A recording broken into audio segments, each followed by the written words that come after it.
En breve comenzamos con la próxima actividad del Encuentro Internacional Derechos Culturales para Imaginar Democracias y Ciudadanía. Ya vamos a Participá en empezar las en 2 redes o 3 dejando minutos. mensajes.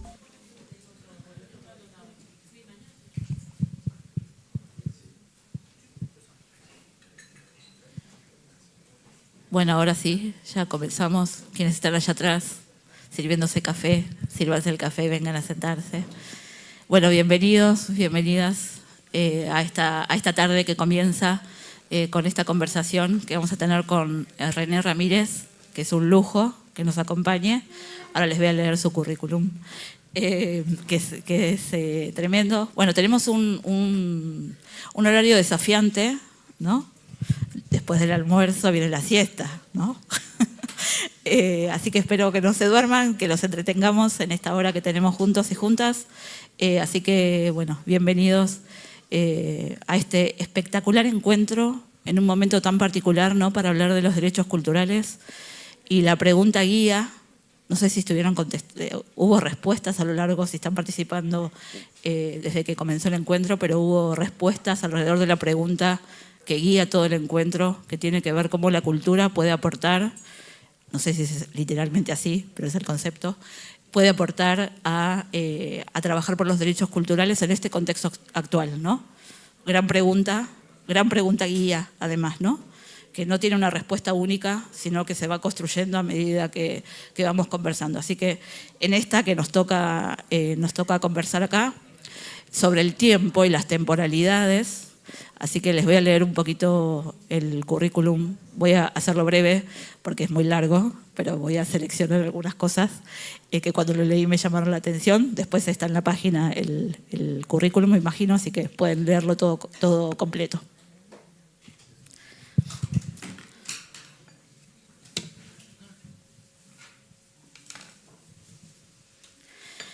René Ramírez Gallegos es economista, máster en Economía del Desarrollo en Rotterdam, doctor en Sociología de la Desigualdad. Vean los títulos, ¿no? Doctor en la Sociología de la Desigualdad. En la Universidad de Coimbra, profesor de la UNA y de la UBA, acá, de Luna, en realidad ya no es más la UNA, de Luna y la UBA acá en la Argentina. Es investigador y docente invitado de muchas universidades. Fíjense también las nacionalidades de sus títulos, ¿no? Sus estudios tienen que ver con en Holanda, en México, en Portugal. Lo mismo sus sedes como docente e investigador, también en México, en Alemania, en Argentina, en Ecuador, ¿no? Como seguramente el tema de las temporalidades, mucho tiene que ver con esos diferentes recorridos. Es autor de un montón de libros. Acá no me anotaron los nombres de los títulos de los libros, pero vos los vas a mencionar. Así que solo darle la bienvenida a René. Y quiero leerles una cosita que ayer hablábamos con René y nos poníamos de acuerdo sobre qué quería hablar él. Y entonces me mandó, ahí ya digo,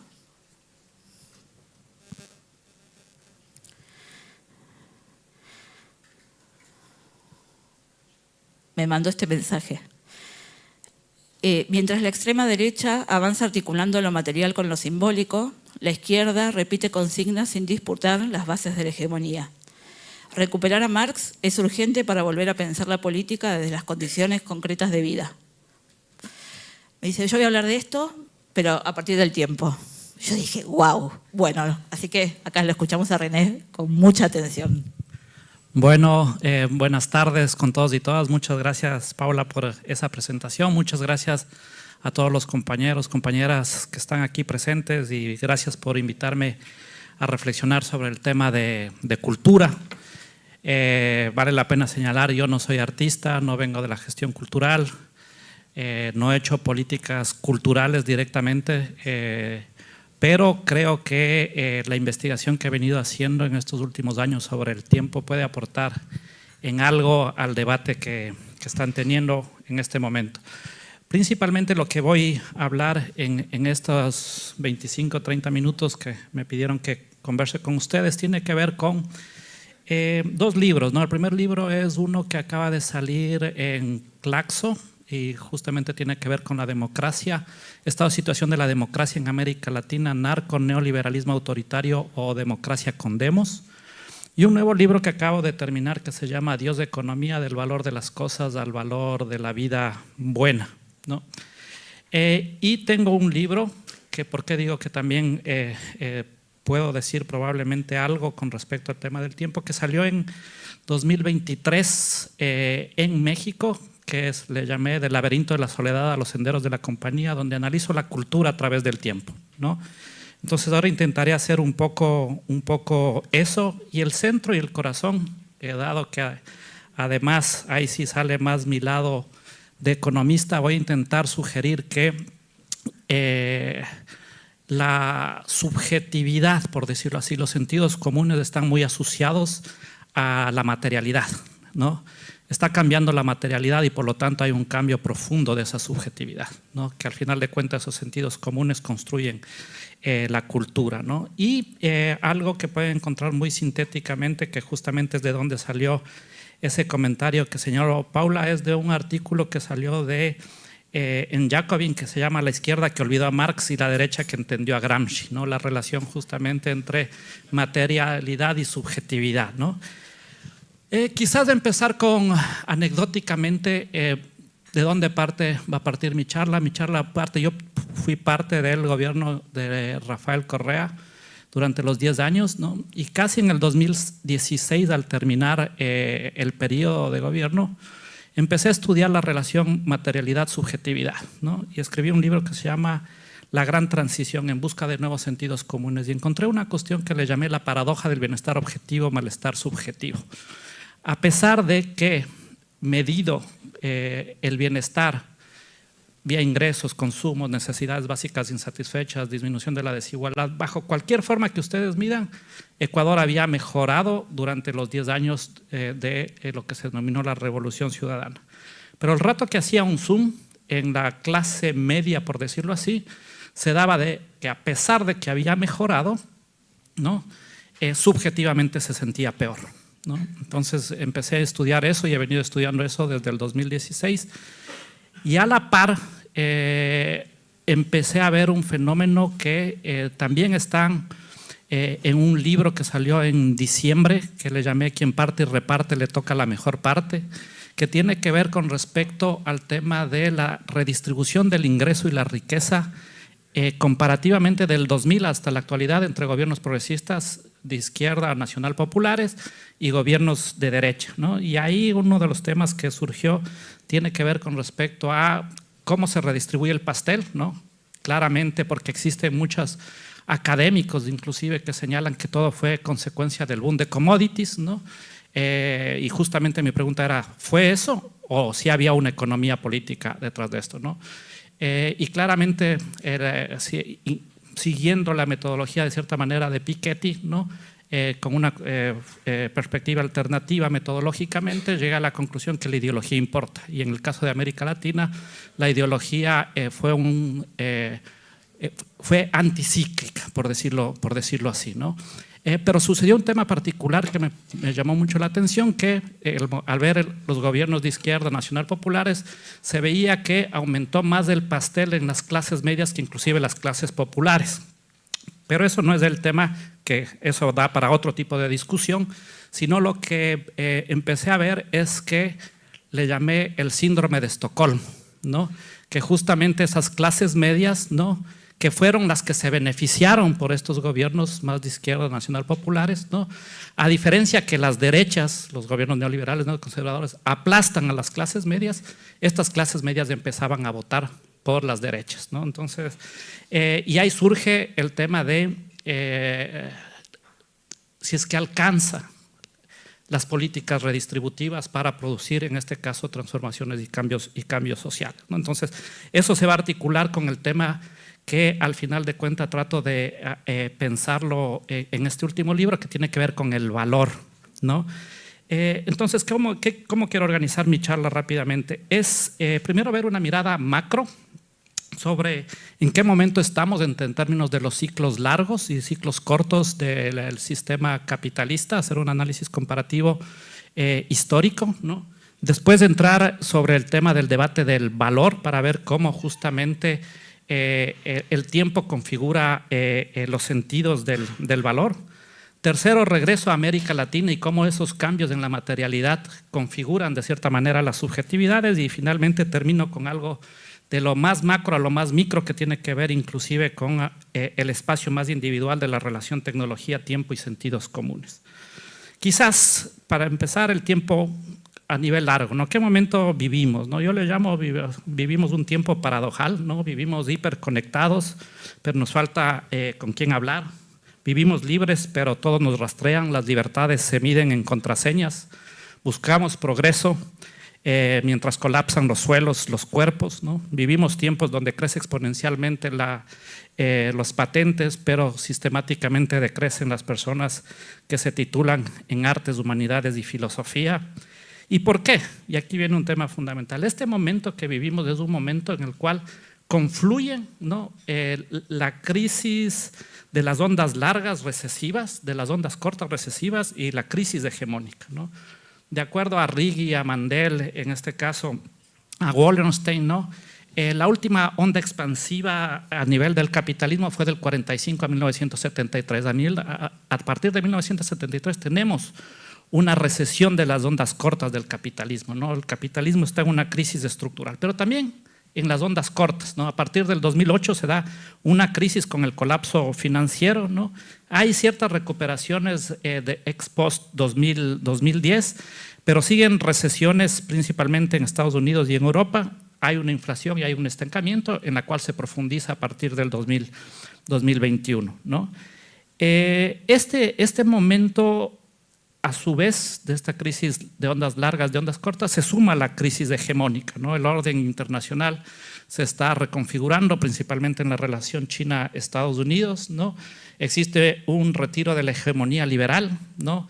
Y una crisis de legitimidad dentro de Estados Unidos, ¿no? Y estas nuevas presencias en donde se está poniendo en jaque la hegemonía, en este caso de Estados Unidos. ¿A qué momento nos recuerda este momento? Nos recuerda al momento entre 1918 y 1945, donde sucedió prácticamente lo mismo, ¿no? El cambio hegemónico, ondas largas recesivas, ondas cortas recesivas, ¿no? El cambio hegemónico, la salida de Gran Bretaña, ¿no? Y la subida de Estados Unidos, en este caso, ¿no? Un sistema internacional fragmentado, con perspectivas de fascismos, ¿no? La emergencia justamente en esta fragmentación de la Unión Soviética y la emergencia en este caso como nuevo hegemón de Estados Unidos. En las ondas largas recesivas de Kontriev, el colapso del patrón oro y el fin de ciclo expansivo en este caso de Gran Bretaña, y obviamente en las ondas cortas la gran recesión de 1930, ¿no? Que todos podemos recordar. Pero ahí la salida fue keynesiana, ¿no? Más Estado, más obra pública, más pacto social, ¿no? Pero se dieron en condiciones completamente excepcionales, que no digo que no pueda suceder, pero este momento parece que no sucede, que tiene que ver con energía fósil barata, fordismo expansivo y hegemonía política concentrada en Estados Unidos, ¿no? Esas condiciones que permitieron la salida, este momento no existen, ¿no? Entonces, justamente nos encontramos en este momento, pero con una diferencia, ¿no? Que a esto tenemos que sumar la crisis ecológica, ¿no? Y la crisis, en este caso, hegemónica, ¿no? Hoy hablamos justo de crisis hegemónica porque ya no basta con redistribuir dentro del capitalismo, ¿no? Porque hay límites planetarios, ¿no? Y aquí un tema fundamental, porque siempre la agenda de las izquierdas ha sido más redistribución, ¿no? En este caso de la riqueza, del ingreso o inclusive del tiempo, que hay que hacerlo, pero lo que voy a señalar no es suficiente con eso si es que queremos buscar una transformación radical, ¿no? Entonces, no basta con la redistribución porque hay límites planetarios, ya no basta con expandir derechos liberales porque hay una fractura estructural del sujeto moderno, y no basta con salvar la democracia y el Estado, hay que reimaginar comunidad, temporalidad, cuidados y humanidad en sí mismo. Y aquí justamente el tema fundamental que quisiera tratar, y de hecho no voy a tratar los otros temas, pero también en un artículo que hago un comentario al libro de Democracia como agravio de Álvaro García Linera, ¿no? Que salió en Jacobin también, que se llama de la urna a la jaula, ¿no? Ahí trato de mencionar por qué incluso la democracia liberal como ha sido pensada no es suficiente. Tampoco el Estado como ha sido pensado es suficiente. De hecho, suelo decir, sin Estado imposible, pero con este Estado tampoco, ¿no? Entonces es necesario reimaginar en este sentido el Estado. Pero un tema fundamental tiene que ver con el tema de la redistribución, ¿no? Y quizás metafóricamente podríamos señalar, lo que quiero tratar es qué justicia hay en repartir relojes cuando el tiempo mismo ha sido robado, ¿no? ¿Y por qué señalo esta metáfora, ¿no? Porque en el corazón del debate, ¿no?, que está justamente en este libro, tiene que ver con el sentido del valor, ¿no? Y lo que el capitalismo ha configurado es un sentido del valor que es, al final de cuentas, un sentido común, ¿no?, dentro de nuestras sociedades. Entonces, la esencia crítica al capitalismo se encuentra justamente en la revalorización del valor, ¿no? La disputa política no se ancla en los procesos redistributivos, ni siquiera en los distributivos de la generación de riqueza, sino en la distorsión que el capitalismo ha generado en el sentido del valor y de la riqueza social, ¿no? Por lo tanto, la mutación implica una transformación estructural del sentido del tiempo, pues como señalaba Marx, toda economía en última instancia es una economía del tiempo.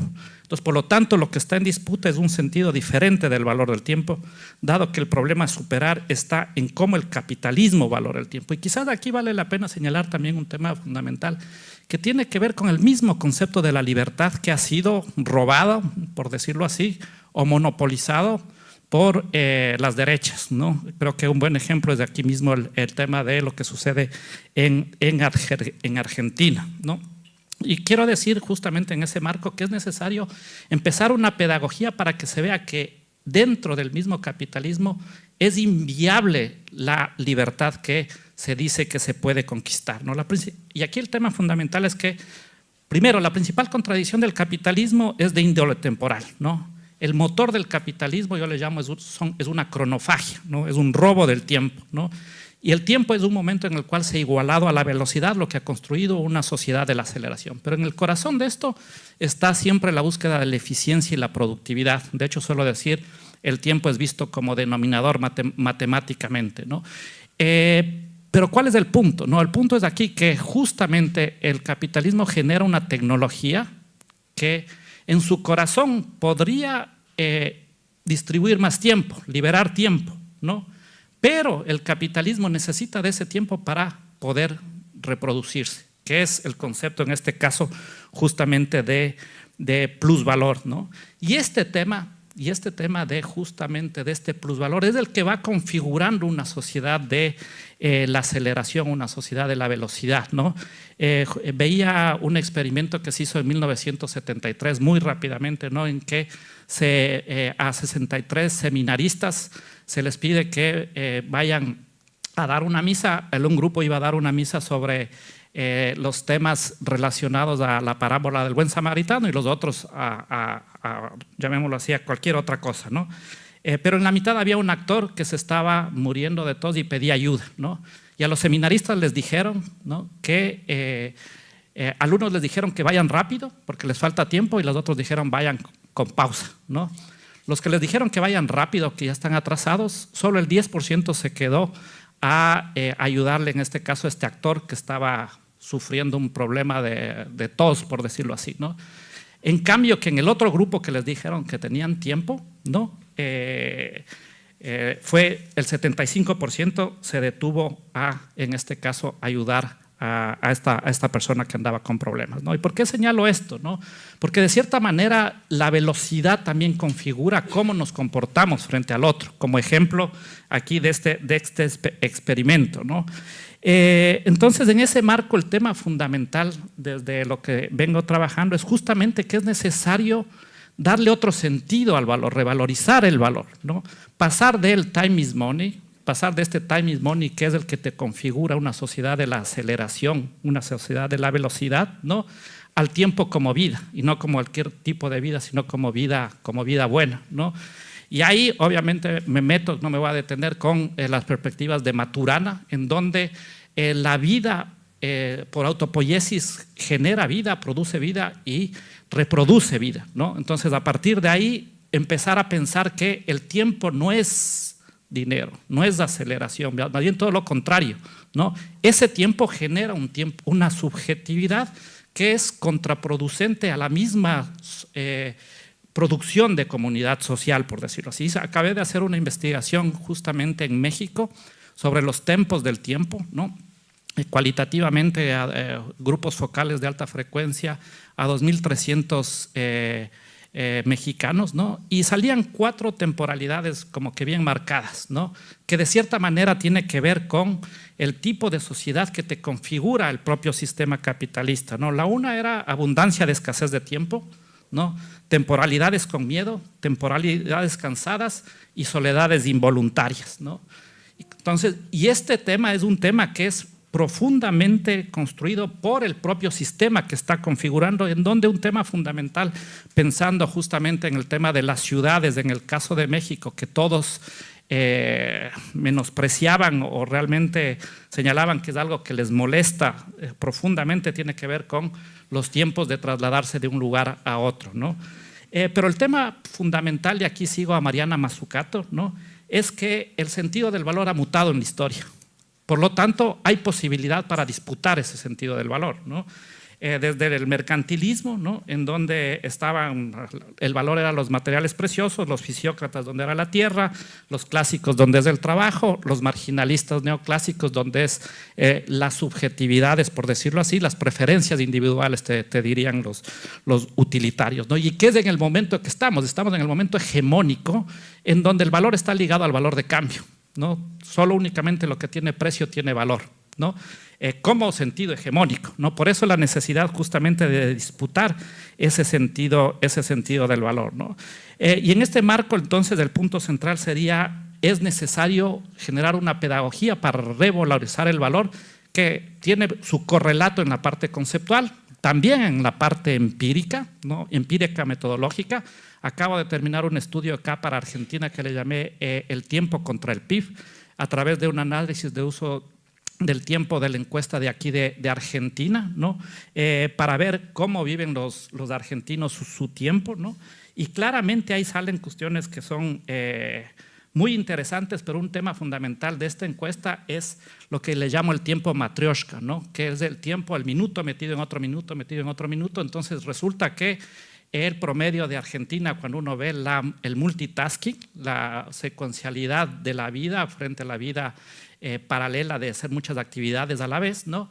Se logra la utopía de vivir más de 24 horas, ¿no? Estamos hablando de vidas de 28 horas en promedio acá en Argentina, y uno puede ver una nueva desigualdad entre hombres y mujeres que no necesariamente ha sido tan profundamente tratada, que tiene que ver en cuánto robo del tiempo se da entre hombres y mujeres cuando estamos hablando de este multitasking, ¿no? Y salen otras cosas que no vienen al tema. Entonces, si el capitalismo no solo produce mercancía, sino que produce un sentido temporal, tiempo como dinero, tiempo acelerado, tiempo robado, entonces las subjetividades que habitamos son en última instancia subjetividades temporales.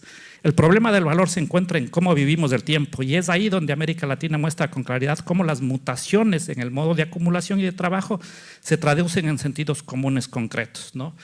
¿Cuál es esa crisis del capitalismo que tenemos, del neoliberalismo en el siglo XXI? No es la misma que el siglo XX, ¿no? Eso está en este libro del narconeoliberalismo autoritario a la democracia con demos. Y voy a leer simplemente como 5 características de este cambio material con la subjetividad que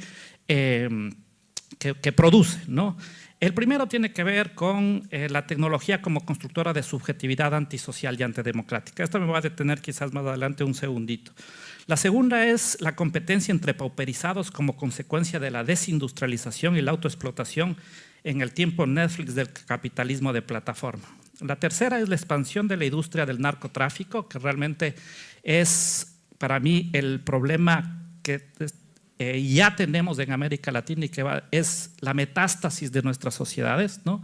Y la violencia como pedagogía antidemocrática en la resolución de conflictos, ¿no?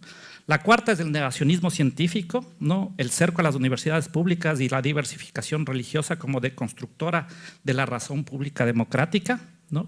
El quinto es la pérdida de poder, privilegios patriarcales, cambios democráticos y defensa de la familia tradicional como constructora de subjetividad conservadora. Y el sexto es el COVID como constructor de sentidos antisistémicos y antiestatales. ¿Qué es lo que quiero decir con esto? Lo que quiero decir con esto es que estos cambios materiales, ¿no?, son los que producen los cambios en la subjetividad, ¿no? Por poner un ejemplo, ¿no?, el ejemplo del narco, ¿no? ¿Qué tipo de democracia se va a generar cuando se inserte en nuestras sociedades el narcotráfico, cuando la utopía de la modernidad era resolver los conflictos a través de la razón, a través de la deliberación? Cuando existe un conflicto, el problema se resuelve con un tiro en la cabeza, por decirlo así, ¿no? El tema de la tecnología, no es el contenido de la tecnología la que te produce la subjetividad, sino es la misma tecnología la que te produce la subjetividad. Hice una investigación en México que le llamé Facebook es una red social o antisocial, ¿no?, con un modelo experimental, ¿no? Y el rato que hice el análisis salía que claramente Facebook es una red completamente antisocial, productora de individualismo y productora de soledades. Y los más individualistas y los más solos a su vez consumen más Facebook. Entonces, cuando decimos demos las disputas en las redes sociales de las narrativas, está muy bien, hay que hacerlo. Pero si es que estamos haciendo en las plataformas, ¿no?, que son construidas bajo una lógica de generación de subjetividades individuales, anticolectivas, antidemocráticas, antisociales, lo que estamos haciendo es generando el alimento para generar una sociedad antisocial, por decirlo así, ¿no?, una sociedad completamente individualista. ¿Cuáles son nuestras plataformas? Eso es otro debate, ¿no? Pero aquí un tema fundamental, y quizás con dos cositas más termino, tiene que ver con respecto al tema de la disputa, obviamente en la materialidad como constructora de esa subjetividad, como constructora de cultura, eso va por un lado, pero también la disputa, por otro lado, de el orden temporal, ¿no? Y este es un tema fundamental porque hay un cambio en el capitalismo, ¿no?, en donde ya ese valor ya no solo está en el lado del trabajo, sino está a lo largo de toda la vida. El robo de tiempo se dan las 24 horas hasta cuando dormimos, ¿no?, con los famosos smarts, la tecnología smart que tenemos, ¿no? Entonces, ¿y cuál es el punto aquí justamente? Que primero se está dando un tema de señalo un cambio intergeneracional en el sentido temporal, ¿no?, en donde el trabajo en las nuevas generaciones no necesariamente es el principal organizador de las expectativas futuras del orden social, ¿no? Y eso es muy importante entender, más cuando existen partidos políticos que basan sus estructuras políticas justamente en el trabajo. Pero esto está generando un tema que es muy complicado, ¿no?, que tiene que ver con la salud mental, ¿no? Salió un estudio en Estados Unidos, en la UCLA, que la primera generación que atravesó la pubertad con smartphone se volvió más ansiosa, más depresiva, más autolesiva y más suicida, ¿no? Aumentó 134% desde el 2010, la ansiedad, 106% en depresión, 100% en anorexia, ¿no?, y alrededor del 100% en suicidio, ¿no?, del 2010 al 2022, ¿no? Y ahora hagamos una bajada inclusive a otra esfera que me parece fundamental como para poner de ejemplo de que la disputa también está en el orden temporal, ¿no? Cuando nosotros analizamos la generación Z, ¿no?, en promedio consume 9 horas al día de pantalla, mientras que en este caso mi generación, ¿no?, consume 2 horas, ¿no?, pero consumen en este caso ese tiempo, ¿no? También existen investigaciones, y aquí viene un tema que me parece fundamental simplemente para poner como ejemplo, y con esto finalizo, ¿no?, es entre los jóvenes de 18 y 30 años, el 38% reportó no haber tenido relaciones sexuales en el último año, versus 22% en el 2010. En Francia, el 28% de jóvenes no tuvieron sexo en el último año versus el 5% en el 2006. Es lo que se llama la recesión sexual, le han llamado muchos expertos, ¿no? ¿Y qué quiero decir con esto, no? Quiero decir con esto que aquí existe un tema de el último espacio a ser colonizado es por un lado la intimidad y por el otro lado el sueño, ¿no? Claramente están yendo por el sueño, ¿no? Y quizás, y esto es lo importante, la revolución no venga con wifi sino con piel. menos scroll, más cuerpo, menos notificación, más respiración, porque si seguimos así, la única intimidad de la humanidad será con la pantalla que ilumina nuestros insomnios. Muchas gracias.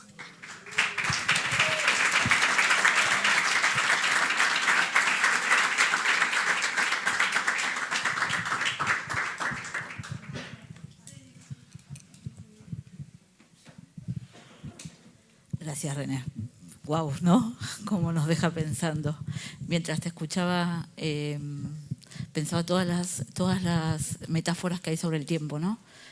Creo que es un concepto que tiene más metáforas que cualquier otro, ¿no? Perder el tiempo, ganar el tiempo, gastar el tiempo, pero todo relacionado con el valor, ¿no?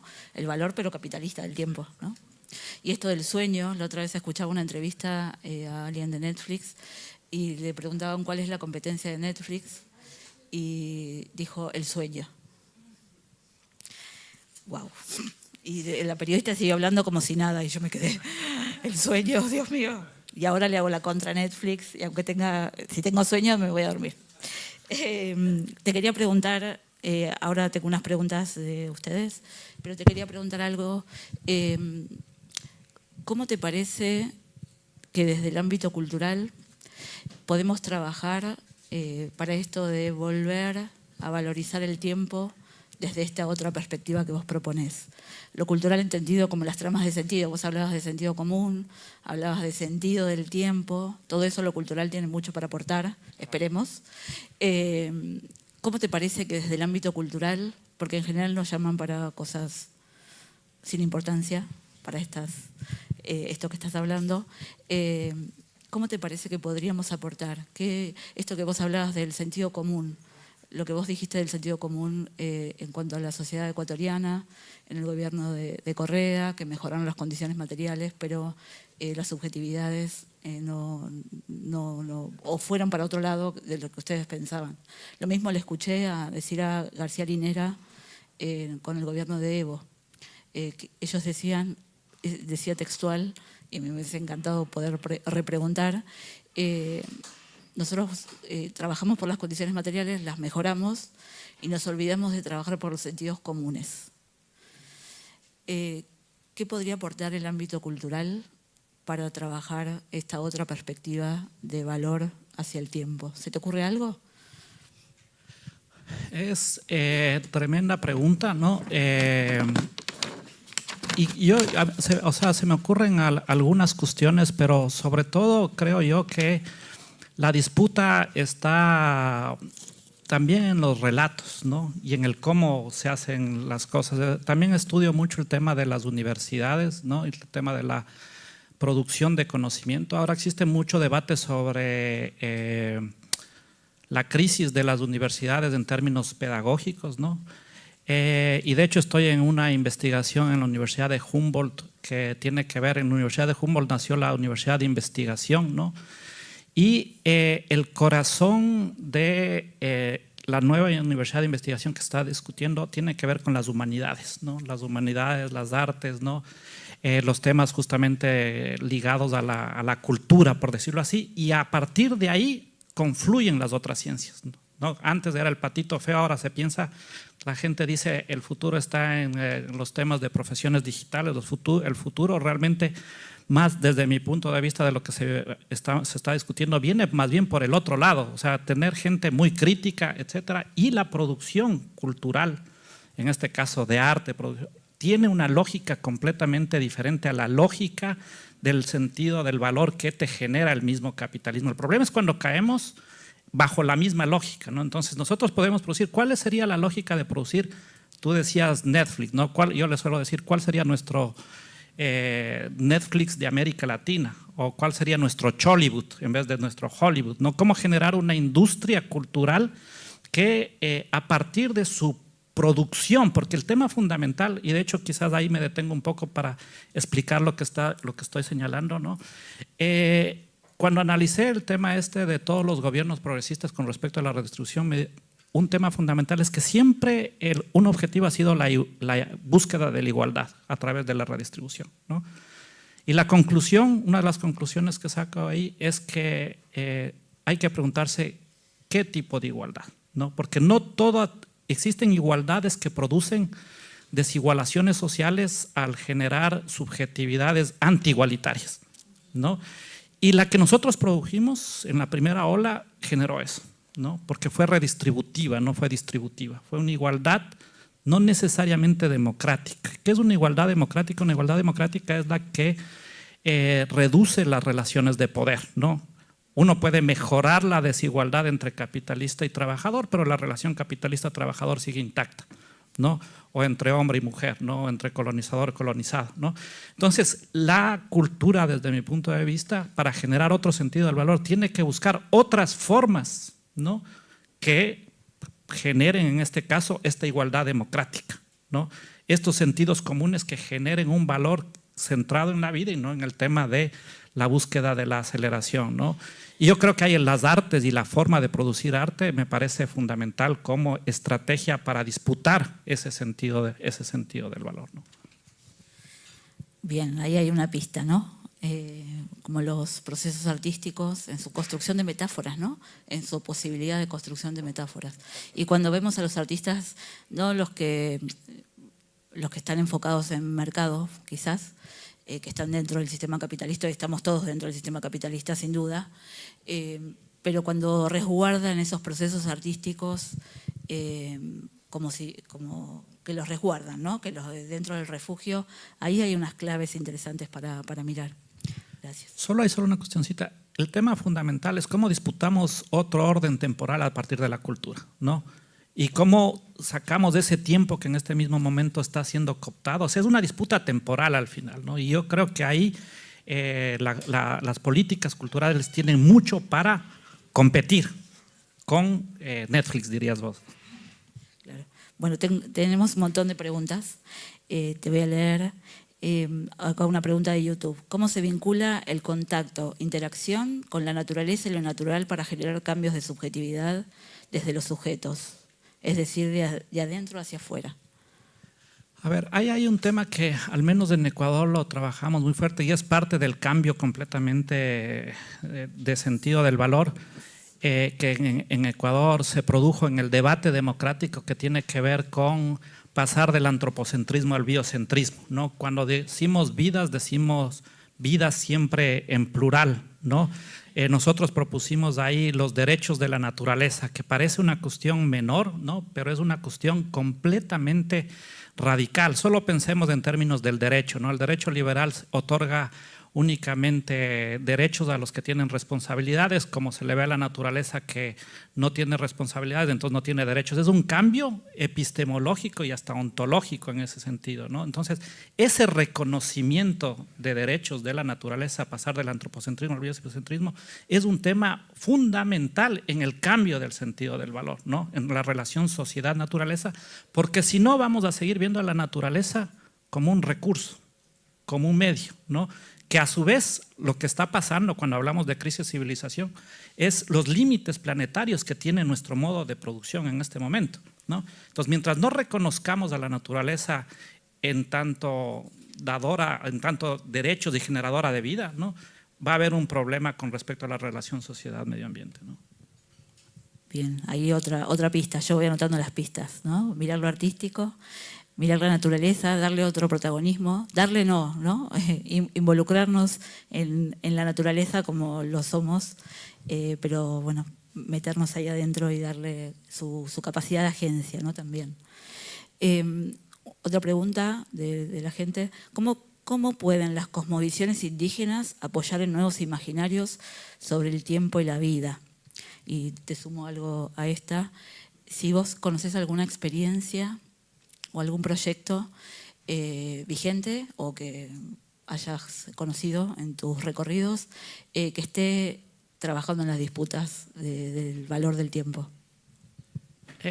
Bueno, un tema fundamental, y puedo contar ahí la experiencia en el caso del Ecuador. Nosotros generamos un proceso constituyente en donde nació justamente el concepto de buen vivir y de summa causai, que viene del mundo indígena, pero después del rato que se expande la discusión democrática, excede y irradia, ¿no? Diríamos, es una colonización al revés, porque desde ahí se coloniza al resto de la sociedad, ¿no?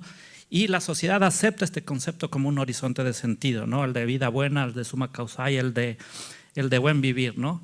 Y ahí sucedió un tema que no es menor para mí y cuento quizás como una experiencia anecdótica. Una de las propuestas que nosotros tuvimos se llamó el Yasuní Teté, no sé si es que conocen, que era mantener el crudo bajo tierra, porque señalábamos que la biodiversidad del Yasuní que está en la Amazonía tiene más valor que el petróleo, que en este caso es commodity, que son divisas, ¿no? Y lo que pedíamos en este caso es ver si es que podemos hacer una acción colectiva mundial para recuperar al menos la mitad de lo que implicaría la explotación, ¿no? A nivel mundial, ¿no? Casi anecdóticamente les cuento que tuve una reunión con el ministro de Cooperación de Alemania, ¿no? Y él me dijo, esto no va a prosperar, ¿no? Porque si es que prospera es un problema estructural para todas las petroleras, ¿no? Y la verdad, tenemos que hacer que se caiga esta propuesta, porque era justamente darle otro sentido del valor entre la vida del medio ambiente y el petróleo, ¿no? Fue insostenible la propuesta, ¿no? Hasta hace 2 años, ¿no? En donde este debate generó un debate democrático y se hizo una consulta popular, ¿no? Para ver si es que se tiene que mantener bajo tierra o no el crudo, que implica una vez más que tenga más valor la vida que las divisas, ¿no? Y ganó socialmente que se mantenga el crudo bajo tierra. Entonces, a pesar de que en un primer momento se explotó, porque no, el presidente decidió explotar, ¿no? Después generó un debate de una conciencia que fue un efecto no intencionado, ¿no? Pero sucedió. Y la sociedad a este momento, el nuevo gobierno tiene que cumplir de no explotar más y no explotar nada más en todo ese territorio. Y claramente existe una experiencia de cómo el valor de la vida puede estar por encima. Y esto implicaba casi el 7% del PIB de Ecuador, que no es menor, ¿no? Que es muchísimo, ¿no? Entonces, que algo que supuestamente, y esto es interesante porque esa experiencia implica el equivalente a lo que en salud es pasar de la medicina preventiva a la medicina medicamentalizada, ¿no? Entonces, en vez de remediar, es no producir lo que genera la contaminación. Es un cambio epistemológico muy importante en términos de qué es lo importante dentro de una sociedad, ¿no? Eso como anécdota para el caso de Ecuador. Gracias.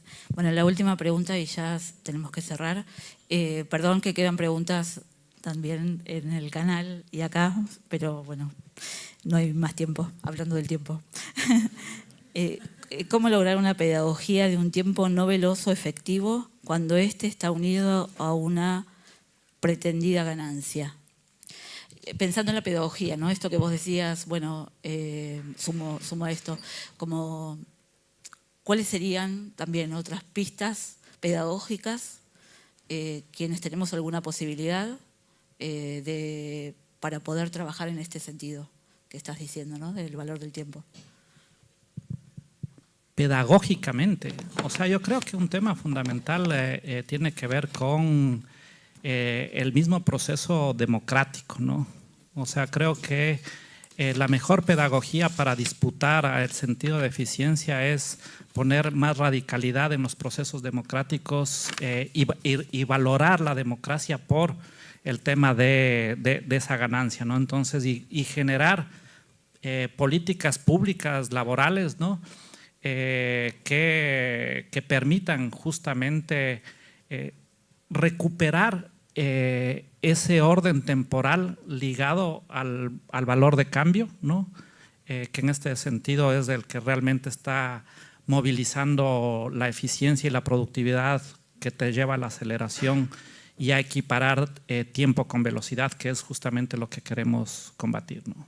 Yo me quedaría ahí, ¿no? Muchísimas gracias. Gracias, René.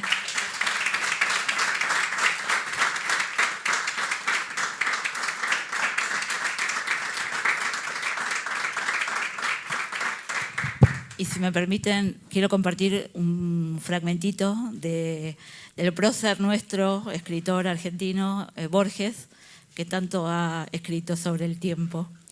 Dice, and yet, negar la sucesión temporal, negar el yo, negar el universo astronómico, son desesperaciones aparentes y consuelos secretos.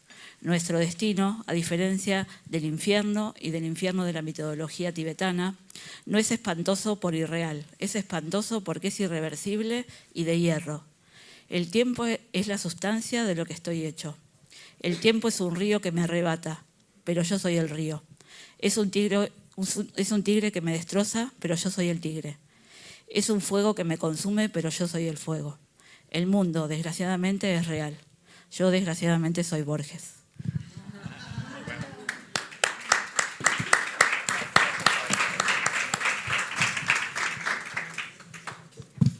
Muchas gracias. Muchas gracias y quédense que en la siguiente charla ya comienza y se llama Migrantes y Cultura, ¿no? Qué interesante para pensar el tiempo, Migrantes y Cultura, a cargo de Cecilia González y la moderadora Agustina Gudín.